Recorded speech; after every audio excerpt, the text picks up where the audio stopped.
All right. Hey guys, it's Julia, the Bronx Bomber Babe, and we're back with episode 2. And I have a special guest with me today, Billy. If you want to introduce yourself. Sure. My name is Billy Pinkney, aka Billy the Bat Boy. It's a pleasure to be here. And, we talk a lot about the Yankees. We talk a lot about baseball and sports. And I've been creating a lot of content throughout the years. So it's an honor to be here. I appreciate it. I'm glad you're here with us. Me and Billy, we connected on Instagram. I've been watching Billy for a while now. He was kind of like my role model when it came to Yankee content creating.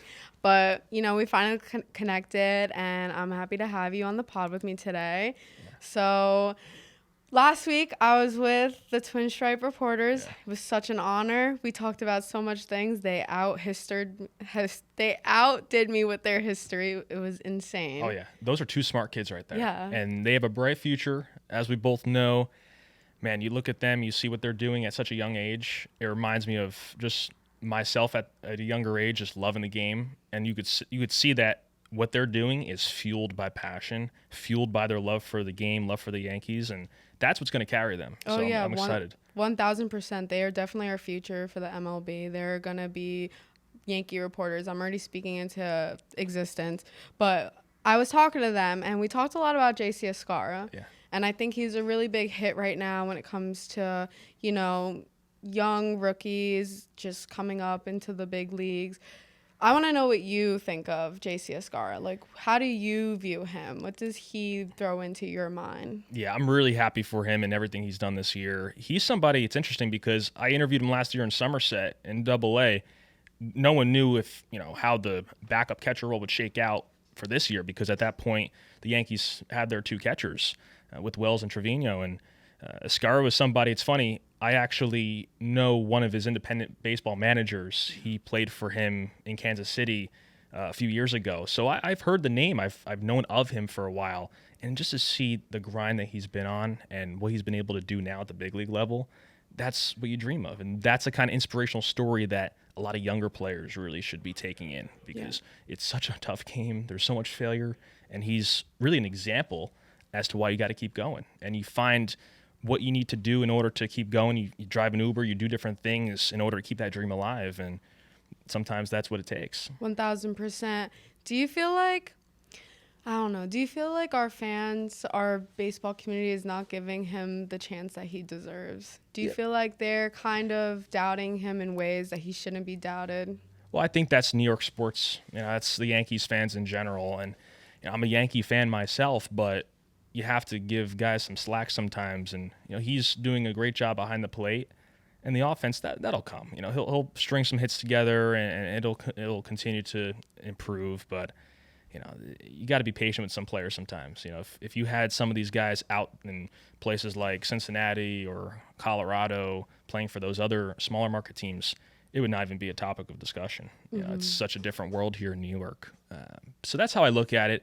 I feel like he'll be just fine. I feel like a lot of times the backup catcher role is one where you just need some good defense. If he could hit a little bit, great. But I think a lot of those types of things are blown out of proportion. Definitely, I agree. It's crazy because sometimes the word of fans kind of get into their heads, and you could tell it gets into their heads. They don't have to say it. You can tell. You can see how they are when they come up to the plate. You can see how they are when they're playing their position. Mm-hmm. And for JC, I think he's just happy to be here.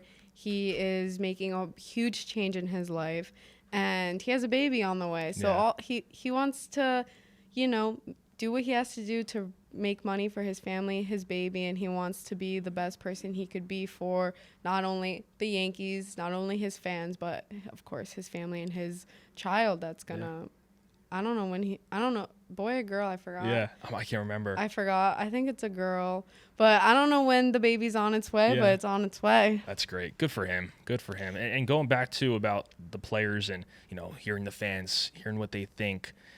Some players say they don't go on social media, they don't look, but everyone's got family members, everyone's got friends, and you don't think they're telling them, hey, don't go on social media. They're talking about you. Exactly, yeah. It's hard nowadays. Yeah, social media is definitely a big factor, a part of a lot in life, But bouncing off of JC and, him being a rookie and coming up into the big leagues, is there anyone on the Yankees this year? Don't say Aaron Judge, please. Love you, Aaron Judge. But is there anyone that you're taken back by, you're like, wow, like you're surprised on what they're doing for our team this season. Anyone who you think really stepped up and is doing what they have to do to help us, make it back to where we were last season. Yeah. I mean, this is an opportunity right here to shout out Fernando Cruz. I mean, come on. I had a feeling you were going to say him. You set me up with that one. I mean, he's the man, Yeah. and he's done really well, I think, so far this year, having one of the best pitches in the game. That splitter's insane. And I worked with him in 2016 and 17 in indie ball, and just to see the progression and the development of that pitch in particular is incredible to see. He had that pitch when he was here, I believe, but it wasn't nearly as developed as it is now. Yeah.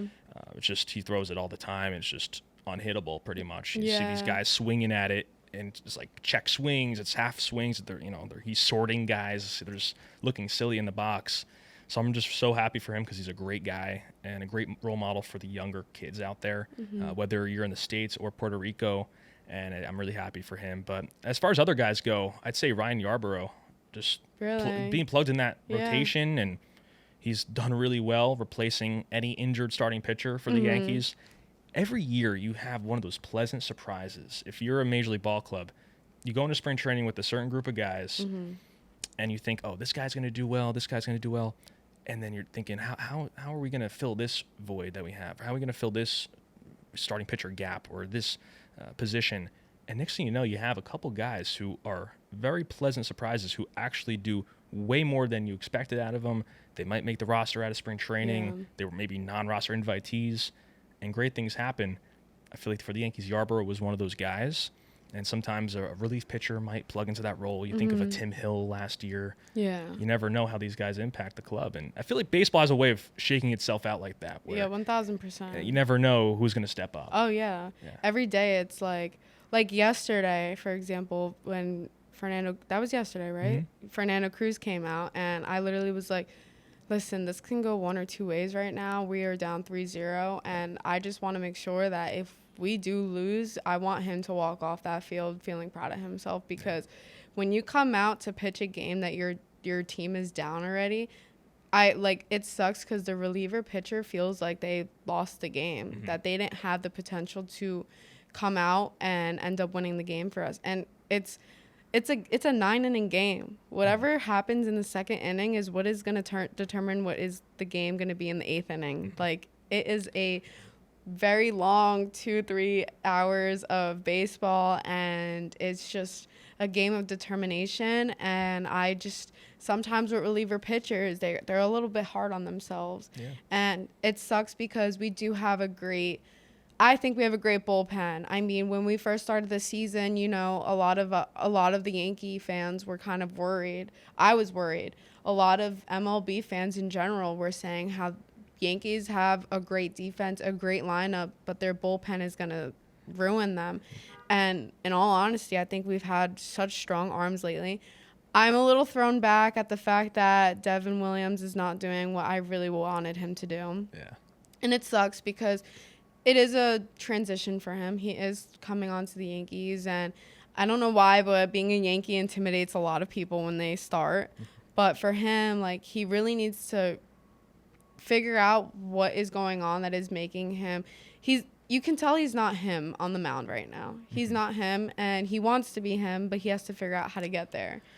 Yeah, you wonder if it's mechanical adjustments. You wonder if it's a mental thing. Yeah. I think it's probably a mix of both. Usually tall guys, especially, a little thing in their delivery can throw off everything. So you got to really get in sync, get in rhythm, so you create that repeatable delivery.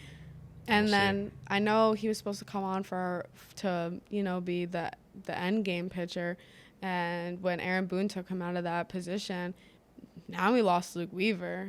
Luke Weaver is going to be out for, right now they say 4 to 6 weeks.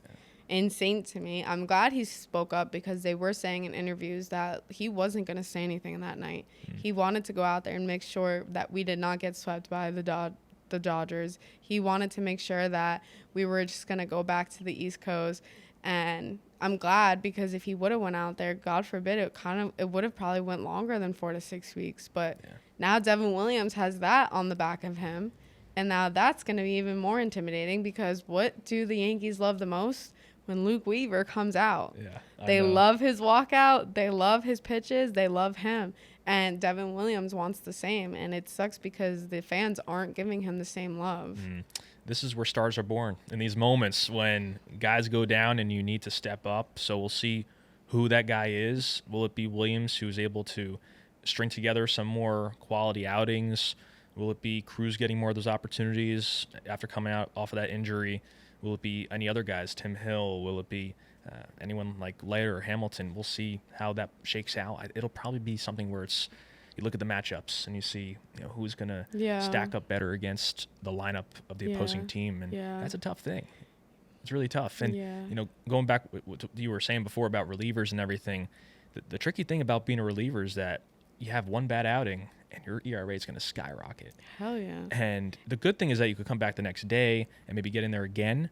But as a starting pitcher, you have those, 5 to 7 innings you throw. And if you have a bad outing, you got to wait, 4 or 5 more days until you get back out there. So that could play some tricks on you too, because you want to get out there again. And relievers are able to do that much more quickly. So it's, there's pros and cons to being a starter, a reliever, and it's just not an easy thing in general to do. Definitely. And I feel like that's where the Yankees honestly struggle at the moment. I feel like we could be a super stronger team if our bullpen was just in order. I just feel like no one's really comfortable at where they're at right now, and it's kind of like they need to get comfortable and realize that you are going to probably be thrown in as a reliever. You probably are going to start a game. You just have to wake up that morning and be like, if I do go out there, this is what I'm going to do, and that's how I'm going to play the game. And it is a bunch of pros and cons whether or not you are going to start, you are going to finish. And sometimes the starters feel like they lost the game, and sometimes the relievers feel like they lost the game, or vice versa, won.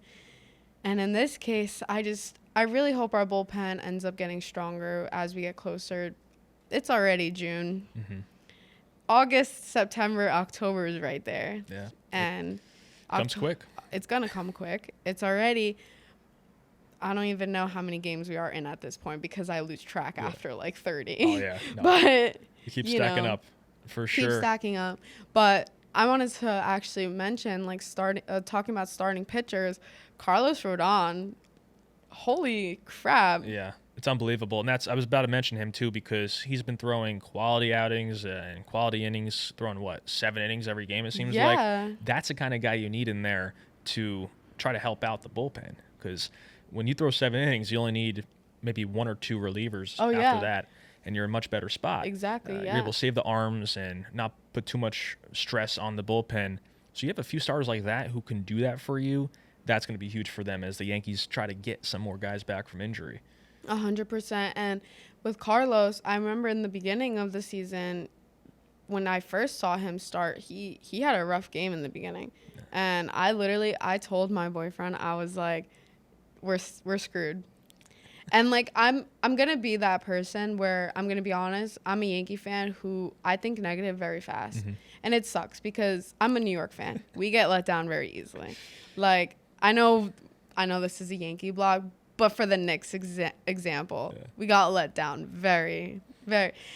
But regardless of the fact, I kind of really was like, I don't think he's gonna last this season. I think it's gonna be scary every time he comes out on the mound.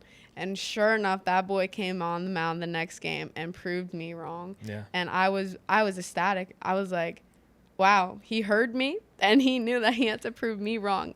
And all the 100,000 other Yankee fans who probably said the same exact thing. Yeah. Because you have one bad game and all of a sudden everyone looks at you differently. And it sucks because, like I said, I admitted to being one of those fans. And I don't want to be that fan. But at the same time, it's also like, that's how you know you have a heart for that team, is when you see their cons, when you see their pros, and when you can acknowledge the fact that they are having a bad game, but they can come back the next game. Sure. Or maybe everyone is having a mental problem nowadays. Maybe somebody woke up one morning and is not feeling too well, but guess what? They still went out there and played a game. Yeah, it's true. It's true. I feel like a lot of sports fans, especially in New York, were on that roller coaster up and down. Yeah. It's a tough thing, and meanwhile, you should probably stay as level-headed as possible while being a fan, because you could have outings like that where all of a sudden guys bounce back and they're looking pretty good. So that's the name of the game. The game of baseball and sports in general, there's so many highs and lows. Oh, yeah. So being a fan could be kind of a crazy experience here. Yeah, yeah. And all I could say, though, is, like, the Yankees right now, they're on a great run. I feel like they have a lot of potential to keep going. I feel like they are in a better spot this year than they were last year. And look where we ended up last year. I'm not saying the word because I don't want to jinx it. So that's why I keep saying we're going to, last year. But I have high hopes, and I believe in my team, and I believe in the players. And I really, really, really hope, and I'm not saying this because I love him, but I really hope Volpe comes up in this play, and when the playoffs come around, because we will show face in the playoffs. I really hope he shows off the way that he deserves to be, because right now fans are literally telling the Yankees to trade him. Yeah. The trade rumors about Volpe right now are insane. There's not a lot of them. There's some of them. But if you ever go on Instagram and see those trade rumors, like MLB Facts, you know that page? Okay, yeah. It's like the fake page where they release fake news. Yeah. And I read the comments, and people were like, as a Yankee fan, yeah, like he's just a small town Jersey kid who's playing shortstop. He'll never be a Derek Jeter. Mm-hmm. But you don't know that. That was a problem. He's young. That was a problem in the first place, comparing him to Derek Jeter. I mean, you can't compare guys to other players, especially if they haven't even gotten to that level yet. Like, if they haven't actually done those things except play the same position. It's not right. It's not fair to Anthony, because that's unnecessary pressure they're putting on him. Look, people are going to say what they want to say, and that's the thing. They just are very impulsive. They'll react to every little thing and blow it out of proportion. You could look for the past many number of years. You could look at all the things that people have said about different players. Yeah. How this one's not going to do well. This one, da. It's all a bunch of nonsense. You can't listen to it, and that's why if you're a player, you really can't be on anything. Exactly, you can't look at anything. Have somebody post videos for you or handle your social media pages, because that can't happen. Otherwise you'll be in a very difficult spot to perform. You can't show up for your team then. Yeah. I can say, though, what was it, like 2 days ago? It was like the 6-year anniversary that Volpe got drafted to the Yankees.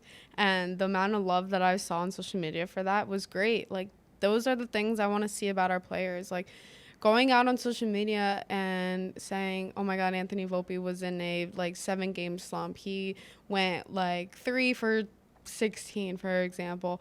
Like, why are we doing that? Because I get it, he is in a slump, he is having a horrible game, but at the same time, do you think that's gonna make things better? Like, do you think if he went on social media and he saw that, he's gonna feel better, he's gonna go out there and change? He's changing every 5 seconds because he wants to help our team. The poor kid, every time he strikes out, he literally looks like he is defeated. Mm-hmm. He literally looks like he has so much stuff on his back, and that he's just I just had the word in my head. He's not proving himself to the team the way he wants to prove himself. And you could just see it in his face. And it sucks because he is young. Like, I think he's 24. I think he's 2 years older than me.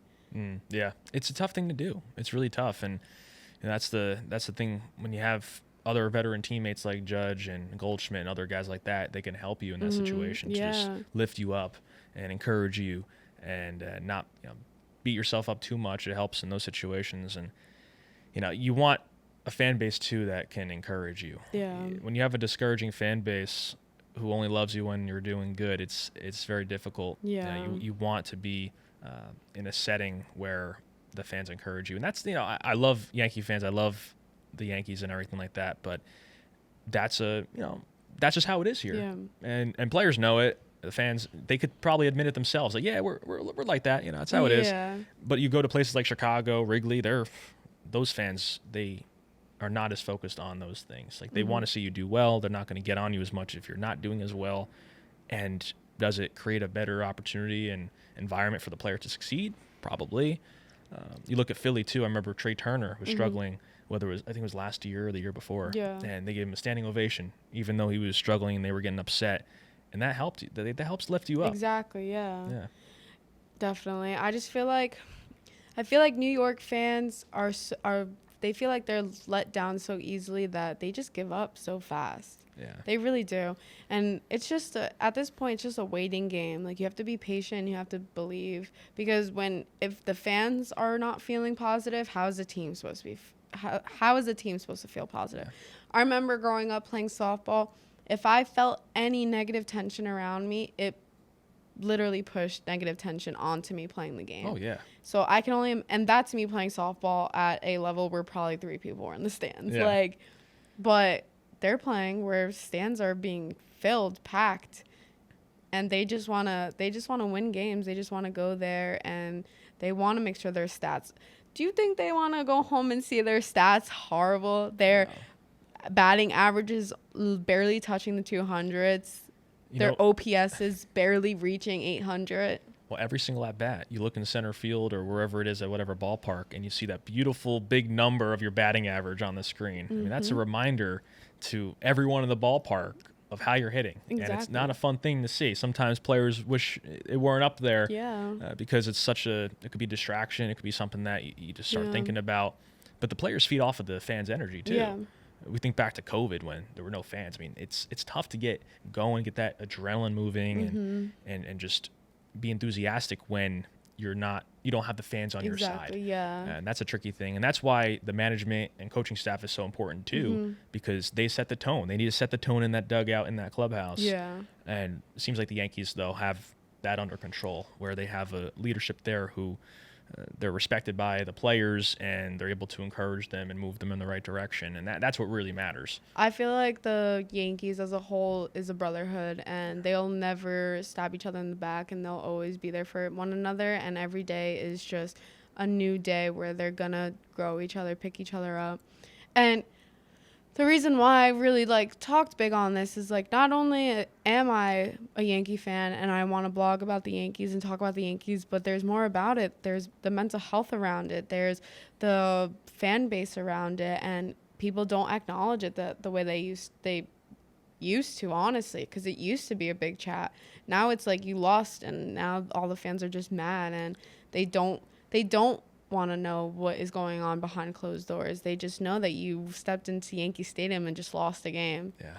There's so much that happens behind the scenes, and it's tough to play in New York, not just because of the name on the jersey and the history and everything like that, but it's just outside of the ballpark. You have the city. It's just a lot of it's much easier to drive to the ballpark in a chill city throughout the country compared to New York, where there's a lot of hustle and bustle. Yep. It's a different world for a lot of these guys. And that's also why I really like homegrown players too, because they're used to they know the organization real well, and they're able to advance and move forward through the system, and they have a better idea of what to expect, what the Yankee organization is like, so that it makes the transition a bit easier once they get to the show. Sometimes it's tricky when you're trying to get free agents, because you don't know how, maybe they're from California, which is much more laid back, and then they didn't play in New York before. That could sometimes be a tricky thing. But take a guy like Garrett Cole, though, who is from out there, and he's absolutely dominated. So it's really a case-by-case basis. Oh, yeah, 100%. Yeah. I have a question. How do you feel about Aaron Boone this season? Yeah, I think he's been doing fine. It's hard to criticize managers because you think you could do a better job in their shoes, but it's a hard job. It's really hard. It is a hard job. Managing the bullpen is probably the main thing they got to do. Yeah. And it's not an easy thing when you have to manage it's not like years ago where you just throw whoever in the 7th, 8th, or 9th because pitchers went they went to the 7th or 8th inning. Yeah. Nowadays, you got to take a look at how many pitches they threw and how many stress pitches they threw. You got to make sure they can't go back-to-back days or 3 days in a row, God forbid. Can't do that. And it's a lot of different intricacies that managers have to take into account now with managing a bullpen. And that's only one part of their job. Yeah. And you have all the injuries you got to deal with. Do you like the lineups that he's been giving? Yeah, I mean, look, the way I look at baseball is I love one lineup. That's the same every single day. That's what I'm saying. But the problem is that when there are injuries, it'll mess it up. When I worked in indie ball, the main goal is winning every day, and we had the same lineup every day unless something happened. But that's obviously not the big league level. But if you ask some older school hitters, they a lot of times liked when they had players in the same spot every day. They know who is hitting before them and who's hitting after them, and they're able to get into more of a rhythm and in sync with the rest of their teammates.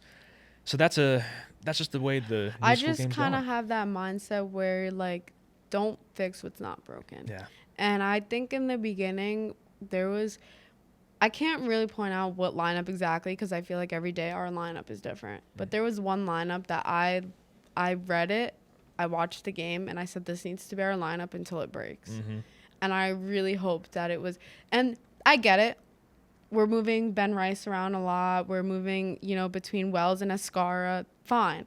But if that's the case, then whoever you're consistently moving them with, just keep them in the same part of the lineup. Right. Wells and Escara, they're playing the same position. Either you got Escara in or you got Wells in. And I know their hitting range is not the same at all whatsoever. But at the same time, if you can at least get Wells where you want him to be, Escara can come up and do what he has to do. Mm-hmm. And Escara only comes out like every 3-4 games that after Wells plays. So regardless of the fact, you want to make a consistent lineup for the starters that are playing the same positions day by day. And whoever is, pinching in for anyone, whether it's a pinch batter, pinch hitter, it shouldn't really have an effect to the lineup as a whole. But the fact that we're literally playing different games and options with the lineup, I think that's what is affecting these players is they're not being consistent on where they're batting. They're not being consistent of where they're playing because we've moved Ben Rice. Ben Rice is all over. Mm-hmm. All over. I've seen him at first base. I've seen him catching. I've seen him just be DH.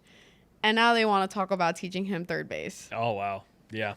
That's the thing. I mean, it's great to be versatile. You want to have versatility. You want to have guys who can do that, especially when there's injury. I know Jazz now is going to be playing third a lot. Yeah. I know, maybe even I think I saw Goldschmidt was even taking reps at second base. Yeah. You never know what happens there. I remember being like, what in the world's happening? When Goldschmidt was leading off the one day, it was earlier in the year. It had to be one of the first games. Oh, yeah. He hit a couple bombs, though. Yeah. I'm like, oh, okay. So maybe I'll step back and won't criticize the lineup changes much anymore. Oh, yeah. But I was actually talking about it. I was like, if I have the chance to try an infield out, I would put Jazz at second, Ben Rice at third, keep Goldie at first, keep, obviously, Volpe at shortstop, and see how that works out. Because I don't really like DJ. I'm sorry. I know a lot of people are DJ fans, but I just think that he's not the same player that he was before his injury. Right. Well, he's getting older now. He's getting older, and he's such an innocent man. Like, every time he goes out to bat, I just want to give him a hug, but, like, I don't know. I just don't like where he is. I don't like that he is. I don't know. I'm speechless, honestly, because I just don't know when it comes to him. I just don't think when he came back, I honestly was like, no. Yeah. We also have Giancarlo Stanton coming back too, so he's another guy who they're going to like, slot into that that's DH what I'm spot. saying. What are we gonna do? You can't let go of Ben Rice. No. No way you can let go. You let go of Ben Rice, a team is gonna find a way to grab him immediately. It's crazy because he had some of those runs where he was just smoking the balls. He's insane. For weeks, He's literally insane this season. He has so much potential. I think he's pretty consistent. I mean, it sucks because he is either striking out or hitting bombs, but most of the time he is putting the ball in play. Yeah. That's a tricky thing, to have that consistency, to create that where every at-bat you're going up there making solid contact. It's so hard to do. But, yeah, no, I see him in the lineup consistently. Yeah. He's got to be in there. So we'll see. The versatility there, like we said, is huge because if they need him at first one day, great. If they need him to get in there to catch a little bit at the end of a game, great, But that's the thing. Like, if players could come up through the system and just at least have some experience in other positions, so if they need to stay in the lineup, they can find a spot somewhere. That's a game you play. Exactly. Mixing and matching. Yeah.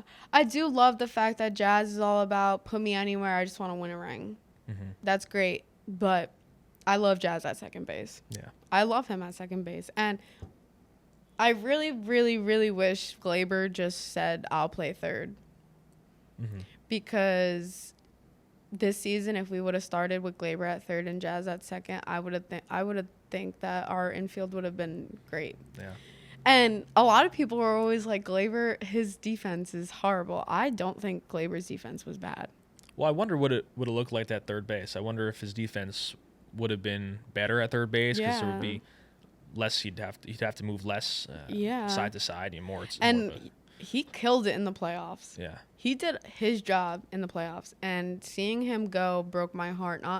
And again, I have a very weird attachment to certain players. I really do. Like Yeah. Glaber, I honestly, with him, I went to my first Yankee game, and like I don't even remember what it was, but I remember that I saw Brett Gardner, and Brett Gardner was literally the love of my life. I wanted everything to do with him. That's the only player I watched.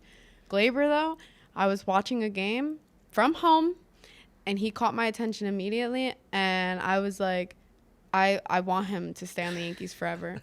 I love how he plays. I love how he hits. He's a very handsome young man, but just everything about his enthusiasm when it came to the sport, I wanted him to be a Yankee forever because he gave me New York pride. He gave me that he wanted to be there, and that's also what Brett Gardner did.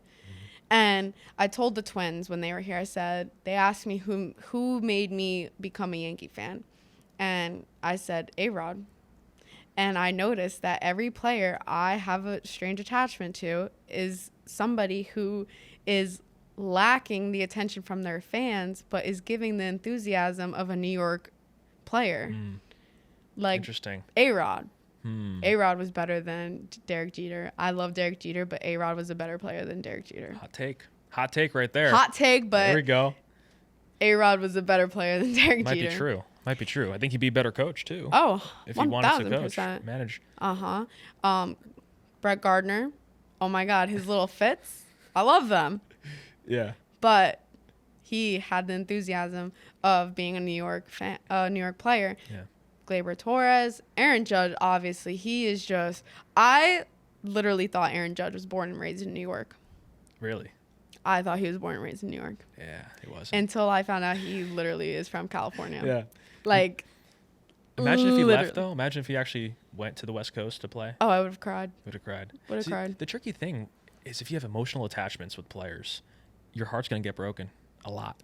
Because it's a business at the end of the day. It's not about who's loved the most by the fan base. You saw what happened with players leaving. It's heartbreaking sometimes. It like Gardner, is. like they didn't do anything for him when he left or anything like that. Oh, that broke my heart. And I was still young.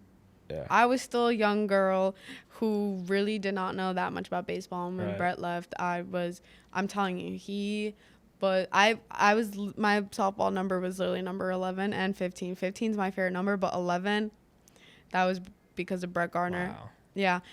But I don't even know. Speaking of, having emotional attachments, and this is before we wrap up because we've been talking for quite a while because we could talk about this all day, but I hate bringing this topic up because I just think it's overly spoken about, but Juan Soto, I had a really bad emotional attachment to him. But I also watched him play in DR. I watched him play on the Nationals. I watched him play on the Padres. And when he came to the Yankees, I was in my glory. Because I followed him as a Yankee fan. I still watched him everywhere else because of the player that he was. And his name was huge in DR. Still is. Right. He literally won a World Series with the Nationals.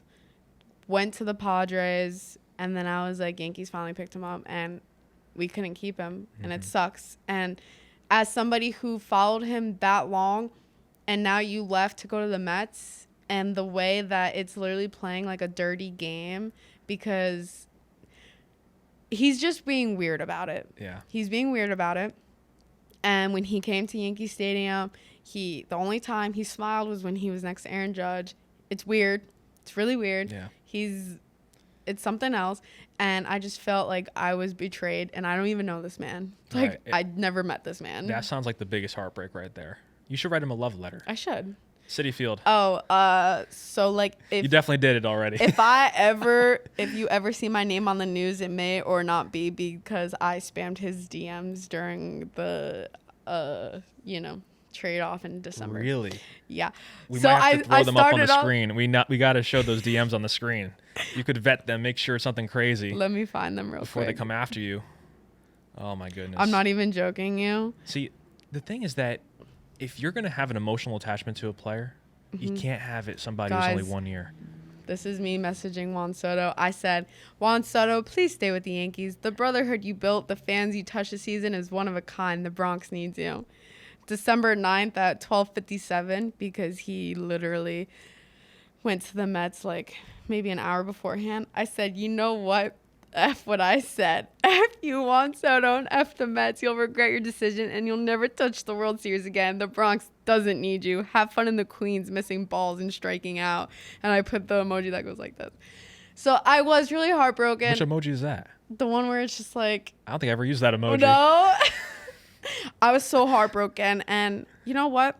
At the end of the day, I don't want to be that Yankee fan who's a hater. And You seem like that Yankee fan. And what? You seem like that I Yankee am. fan. But I don't want to be that one. Yeah, So I right. did end up telling myself, you know what? He did what's best for himself. And I wish him the best of luck. But still, I'm mad at you and you broke my heart and I'm getting my divorce papers. Oh boy. You could only have emotional attachments with players who have signed contracts that are like 7 years, 10 years with no trades. Yeah. A no trade I clause. learned that, That's yeah. the key. Because if you don't have a no trade clause in there, they could get traded. And then you'll be heartbroken again. But this time you'll be mad at the GM. Oh, yeah. So 100%. that's how it goes. Oh my goodness. All right. Well, Billy, it was a pleasure having you on with me today. Yeah, My thank you. second episode, my second guest, and it was a great conversation. Yeah, thank you so much. Of Appreciate you course. having me. All right. Great time. So, guys, stay tuned for the next episode. We're going to have guests every week. And yeah, until next time, go Yankees, and let's get this win tonight.